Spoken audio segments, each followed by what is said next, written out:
बेटा question number 17 है cos x upon 1 minus sine x और 2 माइनस साइन एक्स। बच्चों हमने आपको बताया था कि क्वेश्चन नंबर 15 से अब ऐसे क्वेश्चन स्टार्ट हो गए हैं जिनमें आप डायरेक्ट पार्शियल फ्रैक्शन नहीं करोगे, पहले उनको मॉडिफाई करोगे। अब जैसे इसमें देखो साइन एक्स है, मतलब कॉस एक्स न्यूमरेटर में है, 1 माइनस साइन एक्स और 2 माइनस साइन एक्स। तो इसमें क्या करेंगे, हम लेट करेंगे साइन एक्स को पहले टी लेंगे, sine x is equal to t. अब आप इसको डिफ्रेंशिएट करो तो साइन एक्स का होगा कॉस एक्स और टी का हो जाएगा D T upon D x. तो डी एक्स की वैल्यू आएगी D T upon cos x. ये वैल्यू आप जब यहाँ पर पुट करोगे ये बनेगा कॉस एक्स और नीचे आएगा 1 माइनस टी और ये आएगा 2 माइनस टी और dx की जगह पे होगा dt अपॉन कॉस एक्स। तो कॉस एक्स से कॉस एक्स कट जाएगा, ये बना 1 माइनस टी और ये बना 2 माइनस टी और dt। देखो बच्चों एक बात बताएं, चूंकि अभी तो हम पार्शियल फ्रैक्शन का कॉन्सेप्ट कर रहे हैं तो आप इसको पार्शियल फ्रैक्शन से ही लगाना। वैसे तुम्हें एक बात बताएं, अगर बोर्ड में क्वेश्चन आए तो आप इन दोनों की मल्टीप्लाई कराना और एक क्वाड्रेटिक इक्वेशन बन के आएगी, उसको आप ए स्क्वायर एक्स स्क्वायर की फॉर्म में, मतलब परफेक्ट स्क्वायर वाली फॉर्म, वो वाली फॉर्म ज़्यादा अच्छी रहेगी, छोटी भी रहेगी और इजी भी रहेगी। लेकिन यहाँ पर तो खैर हम पार्शियल फ्रैक्शन से ही कराएंगे। तो अब क्या लिखेंगे हम, breaking by partial fraction, breaking by partial fraction. तो पार्शियल फ्रैक्शन में कौन सा रूल बनेगा कुशाग्र, ये बेटा कौन सा रूल है, ये आपका फर्स्ट वाला रूल है, लीनियर वाला। जब दोनों लीनियर फैक्टर हों, यानी a अपॉन 1 माइनस टी और plus b upon 2 minus T. Assam देख लो बेटा, जब ये फैक्टर लीनियर होते हैं तो डायरेक्ट हम इसी मेथड से तोड़ते हैं, डायरेक्ट इसी मेथड से तोड़ते हैं। a upon T minus 1, b upon T 2 minus, मतलब 1 माइनस टी और 2 माइनस टी, सॉरी। इसको बेटा फर्स्ट इक्वेशन बनाओ और किससे मल्टीप्लाई कराएंगे, 1 माइनस टी से और 2 माइनस टी से।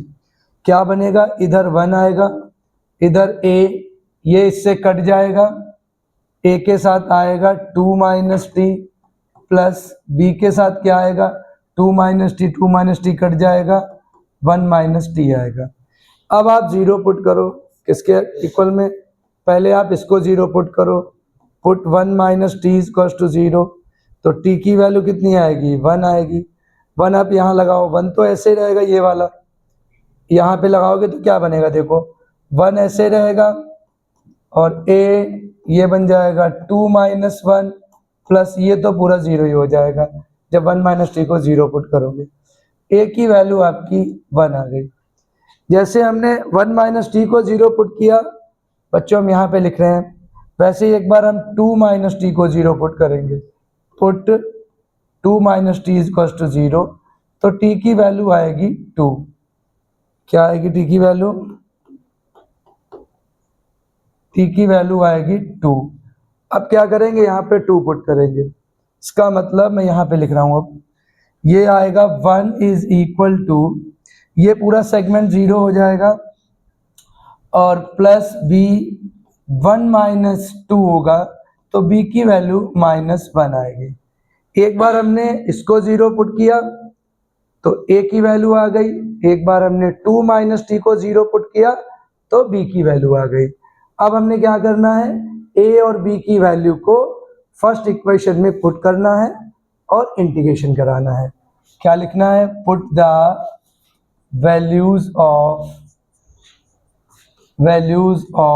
a and b in equation 1। तो 1 में जब वैल्यू पुट करोगे तो 1 क्या आएगी, 1 minus t 2 minus t is equal to a की जगह पे 1 यानी 1 माइनस टी प्लस b की जगह पर माइनस 1 यानी 1 माइनस 2 माइनस टी। अब हम यहाँ पर लिखेंगे इंटीग्रेटिंग। जब पार्शियल फ्रैक्शन हो जाए फिर उसके बाद हम लिखेंगे इंटीग्रेटिंग। तब ये क्या बनेगा, 1/1 माइनस टी 2/t का dt, यहाँ पे तो dt होगा, तो अब आएगा ये 1/1 माइनस टी का dt माइनस 1/2 माइनस टी का dt। अब मैं यहाँ पे लिख रहा हूँ, ये सीधे लॉग हो जाएगा। 1/1 माइनस टी का जो dt होगा वो सीधे आपका लॉग हो जाएगा, log 1 माइनस टी। एक बात और, जो t का कॉफिशिएंट है वो अपॉन में आ जाएगा, प्लस log 2 माइनस टी हो जाएगा और t का कॉफिशिएंट अपॉन में आ जाएगा। एक और मुझसे गलती हुई, यहाँ पे देखो माइनस है, हमने प्लस लगा दिया, यहाँ पर माइनस आएगा। ओके, बाद में माइनस में प्लस हो जाएगा, वो अलग बात है। तो ये प्लस वाला पहले लिख लो आप, ये प्लस हो जाएगा, तो 2 माइनस टी की जगह पे आप टी की वैल्यू सब्स्टिट्यूट करो। शुरुआत में टी किसको लिया था हमने, साइन एक्स को लिया था, और minus log 1 minus sine x. चाहो तो आप इतना ही लिख दो, और चाहो तो log m minus log n की आइडेंटिटी लगा दो, log m minus log n की आइडेंटिटी लगा दो।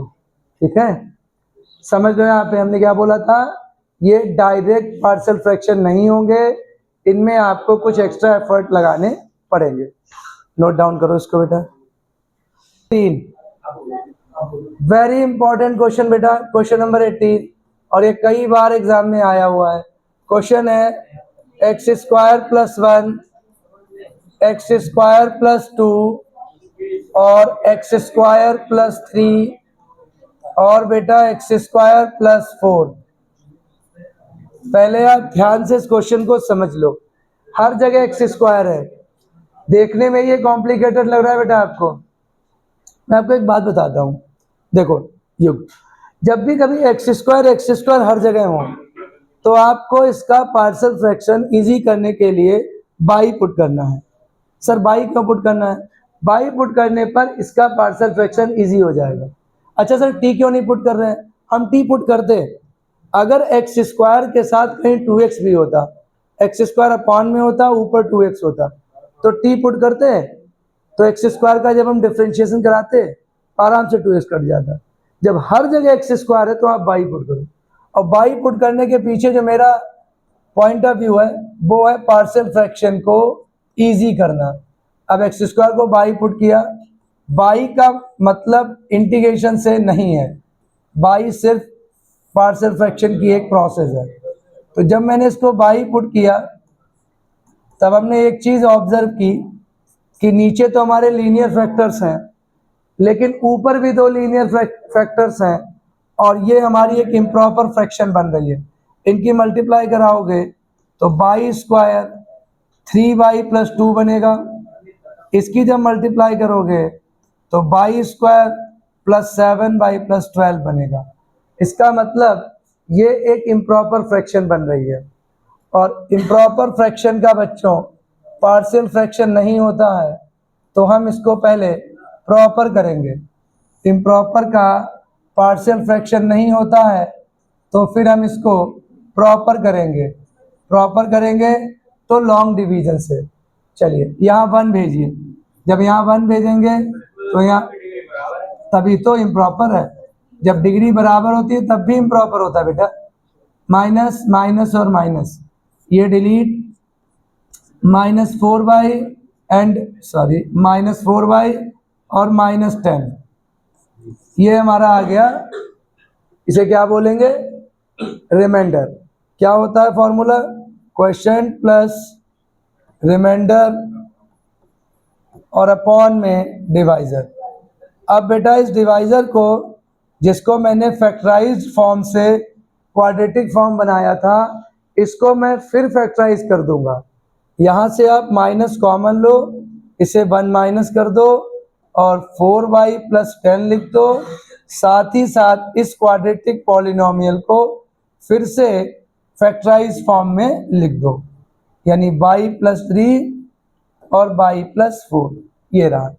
अब हम किसका पार्शियल फ्रैक्शन कराएंगे, इस वाले पार्ट का पार्शियल फ्रैक्शन कराएंगे, ब्रेकिंग बाय पार्शियल फ्रैक्शन। तो अभी तक मैंने क्या किया, बाई पुट किया, इम्प्रॉपर को प्रॉपर बनाया बाय लॉन्ग डिवीजन मेथड। अब हम पार्शियल फ्रैक्शन करने, ब्रेकिंग बाय पार्शियल फ्रैक्शन। तो जब पार्शियल फ्रैक्शन करेंगे तो ये सब छोड़ देंगे, 1 और माइनस ये पूरा सेगमेंट छोड़ देंगे, केवल हम लेंगे 4/+10 अपॉन में y+3 और y+4, हम सिर्फ इसको लेंगे। अब ये बनेगा a/y+3 प्लस b/y+4। मैंने इसको फैक्टराइज कर दिया, मतलब सॉरी, फैक्टराइज करने के बाद पार्शियल फ्रैक्शन कर दिया। अब बेटा इसको फर्स्ट इक्वेशन बनाओ और मल्टीप्लाई कराओ किससे, y+3 और y+4 से, वही प्रोसेस जो हम लोग पार्शियल फ्रैक्शन में करते हैं।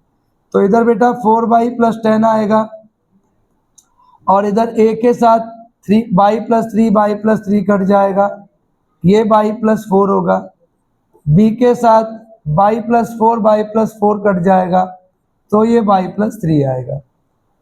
इतना समझ में आपको आ गया। अब हम जीरो पुट करेंगे, एक बार क्या करेंगे, put y+3 is equal to 0, इसका मतलब y की वैल्यू -3 आएगी।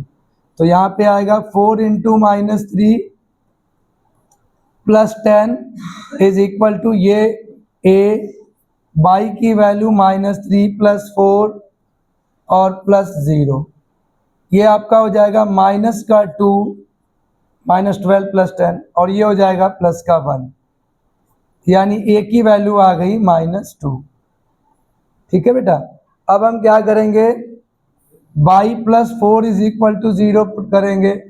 एक बार y+3 को 0 पुट किया तो a की वैल्यू आ गई, एक बार y+4 को 0 पुट करेंगे तो b की वैल्यू आ जाएगी। तो y+4 इज इक्वल टू ये y की वैल्यू -4, यहाँ पर सब्स्टिट्यूट करो, 4 into -4 plus 10 is equal to, अब ये पूरा सेगमेंट 0 हो जाएगा, प्लस b -4 और प्लस 3, यानी ये माइनस का 6 आएगा, -16 प्लस 10, और ये बेटा b के साथ -1 आएगा। तो b की वैल्यू कितनी आ गई, 6 आ गई। अब a की वैल्यू -2 आई और b की वैल्यू 6 आई। बेटा पहले आप इतना नोट डाउन करो, फिर हम आगे प्रोसीड करें। लिखेंगे बेटा, आप क्या करेंगे, put the values of a and b in equation 1। अब 1 में आप a और b की वैल्यू पुट करो, तो 1 हमारी ये है, क्या बन के आएगा, 4y+10 अपॉन में y+3 और y+4 is equal to, a की वैल्यू -2 है, a की जगह पे -2 अपॉन y+3, b की वैल्यू 6 है, तो 6 अपॉन y+4। तो जब ये पार्शियल फ्रैक्शन हो जाए बच्चों, अब हमने क्या करना है, y की वैल्यू सब्स्टिट्यूट करके इंटीग्रेशन कराना है। इंटीग्रेशन कराने से पहले y की वैल्यू आपने सब्स्टिट्यूट करनी पड़ेगी। अब हम लिखेंगे इंटीग्रेटिंग, और जब भी हम इंटीग्रेशन कराएंगे तो ये पूरी फ्रैक्शन लेंगे और इसका ये वाला पार्ट भी लेंगे और ये भी लेंगे। तो इंटीग्रेटिंग में जो इनिशियल फॉर्म थी हमारे क्वेश्चन की, हम वो लिखेंगे, x² + 1, x² + 2, x² + 3 और x² + 4। इसके इक्वल में हम पहले 1 का कराएंगे। देखो 1 है, वो जो 1 हमारा क्वेश्चन में आया था 1 है, फिर माइनस का साइन है, माइनस का साइन लगाएंगे, फिर बेटा हम इसका कराएंगे। तो ये हम तो ऐसा करते हैं, अंदर साइन की मल्टीप्लाई करा दे रहे हैं ताकि ये साइन चेंज हो जाए। तो यहाँ +2 बाहर आ जाएगा, 1 अपॉन y की वैल्यू लिखेंगे x² + 3 और यहाँ dx लगाएंगे। अंदर का ये वाला भी साइन चेंज हो जाएगा, 6 बाहर आ जाएगा, y की जगह पे x स्क्वायर प्लस 4 लिखेंगे और ये dx लिखेंगे। ये लाइन आपको सबको समझ में आनी चाहिए। मैं दोबारा समझा रहा हूँ। मैंने बेटा 1 लिया है, 1 के साथ माइनस भी लिया है, तो माइनस ने क्या किया, इसका भी साइन चेंज कर दिया और इसका भी साइन चेंज कर दिया। साथ ही साथ हमने y की वैल्यू भी पुट कर दी है, क्योंकि हमने आपसे बोला था y का मतलब इंटीग्रेशन से नहीं था, y सिर्फ पार्शियल फ्रैक्शन को इजी करने के लिए आया था। पार्शियल फ्रैक्शन हो गया, उसका काम खत्म। अच्छा, 1 का x हो जाएगा प्लस 2 बेटा ऐसे रखना, इसको हम फॉर्म बनाएंगे x स्क्वायर और a स्क्वायर की, √3 का स्क्वायर बना दिया, माइनस 6 को ऐसे रखेंगे, इसको भी फॉर्म बनाएंगे x स्क्वायर और a स्क्वायर की, बाहर dx, इधर भी dx लिख दो। अब क्या बनेगा, देखो बेटा, x ऐसे रहेगा, ये 2 ऐसे रहेगा, 1/x स्क्वायर a स्क्वायर का होता है 1/a tan इनवर्स x/a, यानी x/√3, माइनस 6 ऐसे रहेगा 1/a tan इनवर्स x/a, यानी x/2। तो ये हमारा फाइनल आंसर हो गया, x plus 2/√3 tan inverse x/√3, ये 2 से कट कर दो इसको, ये 3 आ जाएगा, -3 tan inverse x/2 plus c। This is the final integration of given expression. तो ये आपका फाइनल इंटीग्रेशन आया है। ध्यान से पूरा लिख लो बेटा, फिर बताएं। देखो बेटा, क्वेश्चन नंबर 19 में और पिछले वाले क्वेश्चन में एक डिफरेंस है। क्या है कि 2x upon x square plus 1 और x स्क्वायर प्लस 3। बेटा देखिए, इसमें और उसमें फर्क क्या है, युग। अगर suppose that x square plus 1 x square plus 3 ऊपर भी x स्क्वायर होता तो मैं x स्क्वायर को बाई लेता और बाई पुट करके पहले मैं पार्शियल फ्रैक्शन को इजी बनाता। क्योंकि x स्क्वायर प्लस 1 यहाँ पर है और x स्क्वायर प्लस 2 यहाँ पर है, प्लस 3 यहाँ पर है और यहाँ पर 2x है, तो बाई वाला तो केस नहीं बनेगा। बाई वाला केस तब बनता है जब वेरिएबल हर एक जगह पर सेम हो। यहाँ पर t वाला केस बनेगा, क्योंकि जब x स्क्वायर को हम t लेंगे तो उसका डिफरेंशिएशन 2x हो जाएगा और 2x का आराम से डिलीट होके फिर हम पार्शियल फ्रैक्शन कर सकते हैं। तो यहाँ करेंगे put x square is equal to t, differentiate करो, x स्क्वायर का 2x होगा, dt का dt अपॉन dx, t का dt अपॉन dx, और ये dx is equal to dt upon 2x आएगा। ये वैल्यू आप यहाँ रखो और जब भी हम t लेंगे तो पूरा क्वेश्चन फिर t के टर्म्स में आ जाएगा, फिर इंटीग्रेशन भी t के रिस्पेक्ट में ही करवाते हैं। ये पूरा हमारा सब्स्टिट्यूशन मेथड बन जाता है, यानी 1/t प्लस 1 और t प्लस 3। अगर आप लोग कहें तो मैं इसको होमवर्क के लिए छोड़ दूँ। फर्स्ट रूल है, आराम से फर्स्ट रूल से हो जाएगा, आराम से आप इसको कर सकते। सीधा लिखिएगा ब्रेकिंग बाय पार्शियल फ्रैक्शन और फर्स्ट रूल से आराम से पार्शियल फ्रैक्शन हो जाएगा।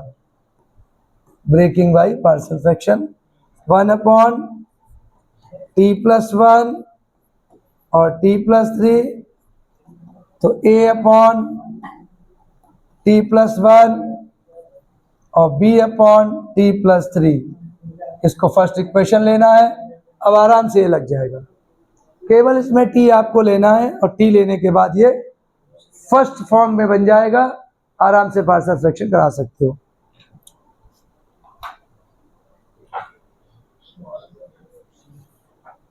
अच्छा, क्वेश्चन नंबर 21 ये है 1/e की पावर x माइनस 1 और ये है dx। बच्चों देखो, अब ये क्वेश्चन देखिए, 1/e की पावर x माइनस 1, क्या करेंगे, e की पावर x से ऊपर नीचे मल्टीप्लाई करिए।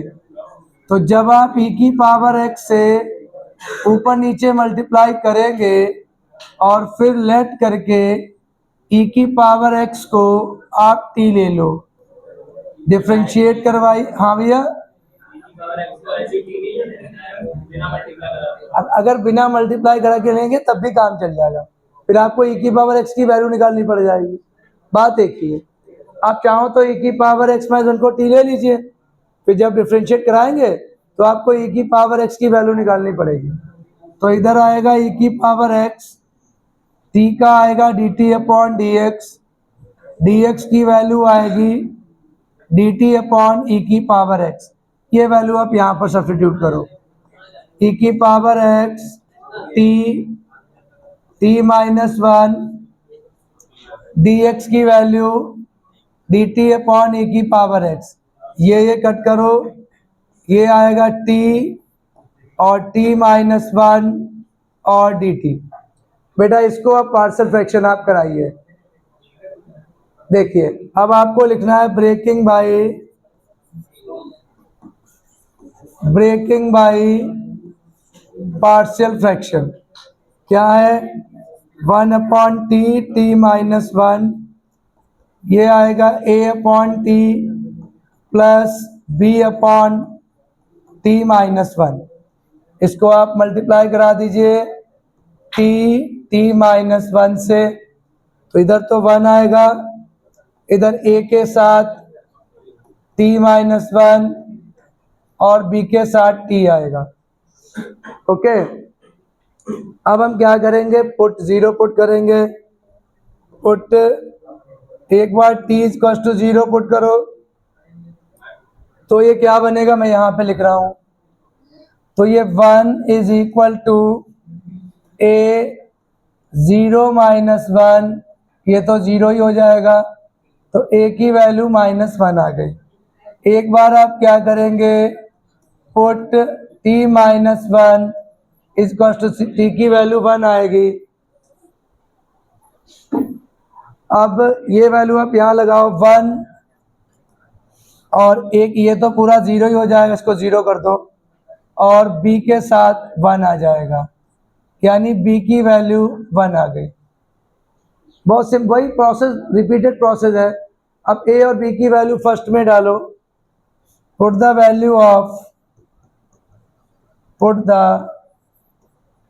Value of a and b in equation 1। अब बेटा 1 में पुट करो, क्या बनेगी, 1 अपॉन t ब्रैकेट में t माइनस 1, इधर आएगा माइनस 1 अपॉन t, इधर आएगा 1 अपॉन t माइनस 1। अब आप क्या करेंगे, इंटीग्रेटिंग लिखेंगे। अब बेटा इसको आप इंटीग्रेटिंग लिखेंगे तो इधर भी इंटीग्रेशन लगेगा और इधर भी इंटीग्रेशन लगेगा, 1 अपॉन टी का dt और प्लस ये 1 अपॉन टी माइनस 1 का dt। अब बेटा दोनों तरफ अलग अलग इंटीग्रेशन करा दो, आपका ये आंसर हो जाएगा, यानी ये बनेगा माइनस लॉग टी, ये बनेगा log T minus 1 plus C. अब आप टी की वैल्यू पुट करो, टी की वैल्यू क्या होगी, minus E to the power X plus log E की पावर एक्स माइनस 1। बस चाहो तो बेटा लॉग एम अपॉन एन लगा दो, ये माइनस ये प्लस, इसका आंसर जो फाइनल आएगा ई की power x minus 1 upon e की पावर एक्स और plus c. This is the final answer. हमने टी की वैल्यू लगा दी यहाँ पे।